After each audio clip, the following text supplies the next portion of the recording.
මේ තමයි අපේ වරවර්ධන පිරිවෙනෙන් අපි නිර්මාණය කරපු සංස්කෘත භාෂා කුටිය. අපි මේක නිර්මාණය කරන විශේෂයෙන්ම මේ මොකදේ වර්තමානයේ ඉන්න දරුවන්ට සිංහල භාෂාව හසුරවන අයට සංස්කෘත භාෂාවේ අවශ්‍ය කොච්චර ලැබුණද කියලා අපි නොදන්න ගත්තමක් තියෙනවා. නොදන්නකම අවබෝධ කර ගැනීම අභිලාෂය මුල් කරගෙන තමයි අපි මේ සංස්කෘත භාෂා කුටිය නිර්මාණය කරන්නේ. මේ අපි විශේෂයෙන්ම කිව යුතුයි අපි ශ්‍රී ලාංකිකයන් හැටියට අපිට සිංහල ජාතියට උරුම වෙච්ච භාෂා තුනක් තියෙනවා. අපි ඒක දන්නේ නැහැ. මේ භාෂා තුන තමයි පාලි සංස්කෘත සිංහල කියන්නේ. මේ භාෂා පාලි සිංහල කියන භාෂා දෙකටම මුල් වෙන්නේ සංස්කෘත කියන භාෂාව. මේ භාෂාව වටිනාකම පොඩ්ඩක් සමාජයට ගෙනියන්න තියෙන අවශ්‍යතාවය මත තමයි අපි මේ සංස්කෘතිය නිර්මාණය කරන්නේ. ඒ වෙනුවෙන් අපි ඉස්සෙල්ලාම සංස්කෘත භාෂාවේ අක්ෂරමාලාව කියන එක නිර්මාණය කරා. මෙතන තියෙනවා සංස්කෘත භාෂාවේ සම්පූර්ණ අක්ෂරමාලාව 49කින් සමන්විතයි. මෙතන තියෙනවා ස්වර අක්ෂරමාලාව, ව්‍යංජන අක්ෂරමාලාව කියලා තියෙනවා. ආ ඊ ඌ ඉරු ඉරු ඉලු ඉලු ඒ අයි ඕ අපකම චච දදන කට දදන තත දදන පප බබම යරලව ශාෂ සහ අංග කියලා තමයි අක්ෂරමාලාවේ 49 ඊගවට අපි දන්නවා ව්‍යංජන අක්ෂර සාමාන්‍යයෙන් හල් අක්ෂර හැටියට තමයි තියෙන්නේ. මෙතන ස්වරාක්ෂරයත් එක්ක එකතු වෙලා තමයි මේ අංග ඔක්කොම තියෙන්නේ. ඒ බව අපිට මෙතනින් ගත්තොත් හල් අක්ෂරයක් හැටියට මෙතන ඉන්නේ. මේ හල් අක්ෂරයට පෙන්වන සංකේතය තමයි යටින් ඉරක් කියලා තමයි අපි මේ කියන්නේ. එක්ක එකතු වුණාම කියන අක්ෂරය හැදෙනවා. ඒ අවස්ථාව තමයි මෙතන තියෙන්නේ. එතකොට මේ බැලුවාම ආයන්න ආයන්න යන්න යන්න උයන්න උයන්න ඉරු ඉරු ඉලු ඉලු ඒ අයි ඕ අව් කියන අක්ෂර 14. අතන දින අක්ෂර 14 අක්ෂර. ඒ අක්ෂර 14 එකතු වුණාම කකා කිකි කුකු කුකු කුකු කෙකේ කයි කෝ කව් කියන අක්ෂර 14 නිර්මාණය වෙනවා. එතකොට මෙතන අන්නක් කියලා අග තියෙනවා. මෙතෙන් අපිට පුළුවන් ඔක්දාන අන් හැදෙනවා. ඔක්දාන අක් හැදෙනවා. එතකොට ඔය අක්ෂරමාලාව තමයි සංස්කෘත භාෂාවේ අක්ෂරමාලාව වටේ. ඊළඟ ව්‍යාකරණ පැත්තම අපි මේ විද්‍යාවේ පෙන්වලා තියෙනවා ව්‍යාකරණ.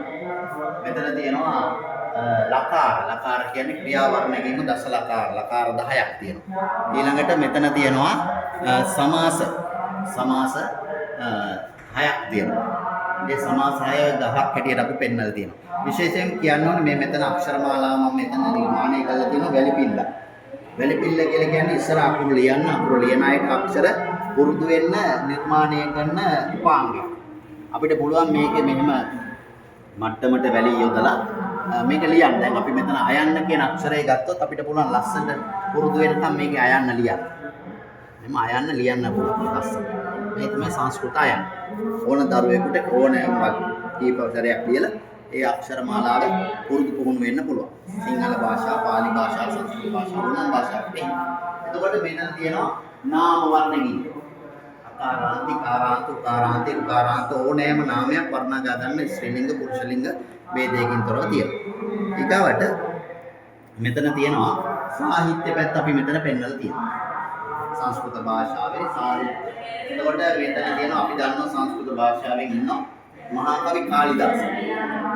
සංස්කෘත භාෂාව ගැන කතා කරනකොට කියන්න ඕනෙම නමක් තමයි සංස්කෘත භාෂාවේ ඉන්න මහා කවි කාලිදාස. සංස්කෘත භාෂාවට ගොඩාක් මෙහෙයක් කරපු ශ්‍රේෂ්ඨ කවියෙක්. කවියෙක් හැටියට තමයි උපමා කාලිදාස අස්සේ ගුවම නැත්නම් සමාස්‍ය පූර්ණයේදී ශ්ලෝක පාඨ නිර්මාණය අවසාන පද්‍ය දුන්නායින් පස්සේ අවසාන පදයට ලස්සන ශ්ලෝකයක් නිර්මාණය කිරීමේ හැකියාව තියෙන අති දක්ෂ රචකයෙක් හැටියට තමයි නැත්නම් දිවරේ කවියෙක් හැටියට තමයි කාලිදාස සංස්කෘත සාහිත්‍යයේ දක්වන්නේ. ඒ වගේම මෙතන තියෙනවා විභක්ති සෝපාන.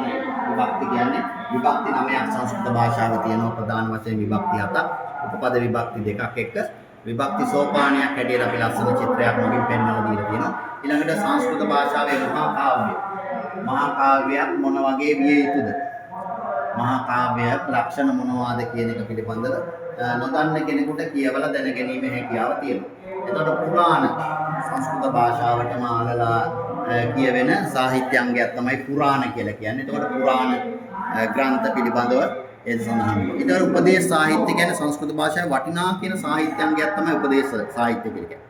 එතකොට උපදේශ සාහිත්‍ය කියලා කියන්නේ ජනතාවගේ ජීවිතය සරල ජීවිතයකින් ජීවිතයේ සතුටෙන් ගෙවන්න ඕන මිනිසෙකුට උපදේශ ලැබෙන්න ඕන.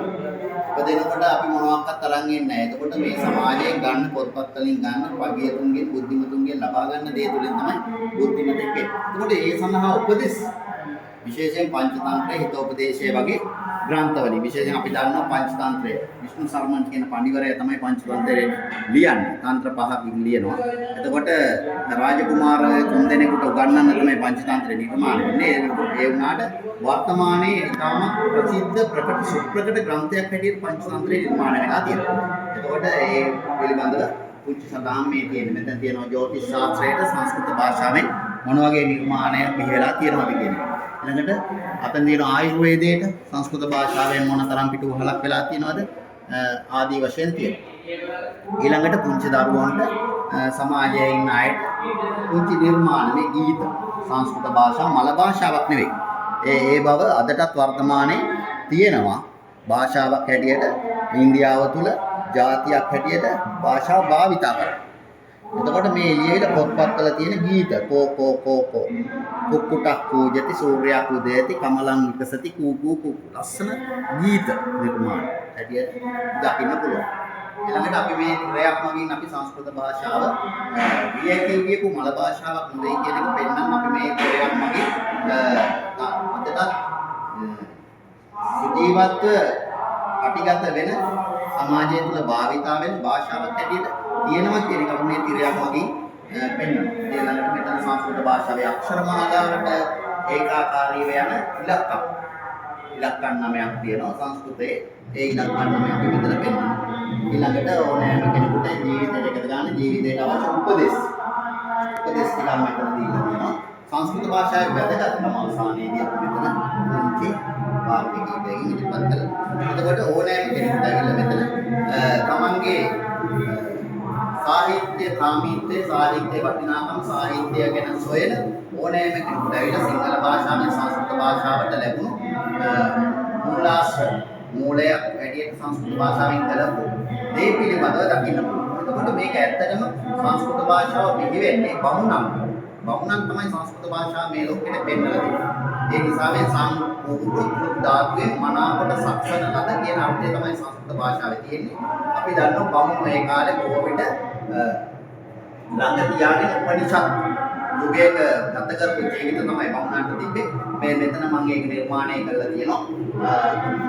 විශේෂයෙන් යුග වගේ ආදී මහ විශාල වෘක්ෂයන් වල පාදක කරගෙන තමන්ගේ බමුණු ජීවිතය වික්ෂු ජීවිතය ගත කරපු යුගයක්.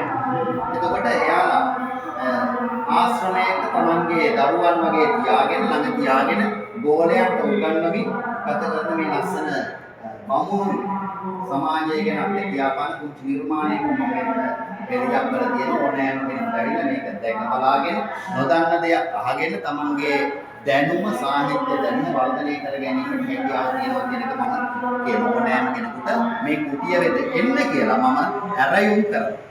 ඇවිල්ලා ඔබගේ සාහිත්‍ය කාමීත්‍ය සාහිත්‍යයේ තියෙන ප්‍රියමනාපභාවය තව වැඩි කරගන්න කියලා මම ඒක සිටින් ඔබට ආරාධනා කරනවා. ඔබ එන්න මේ කුටිය නරඹන්න. ඔබ මේ උසක් නැත්නම් යා දෙන්න ගන්න දෙයක් කියන අරගෙන ඔබේ ජීවිතේ සාර්ථක කරගන්න කියලා මම ආසාවෙන්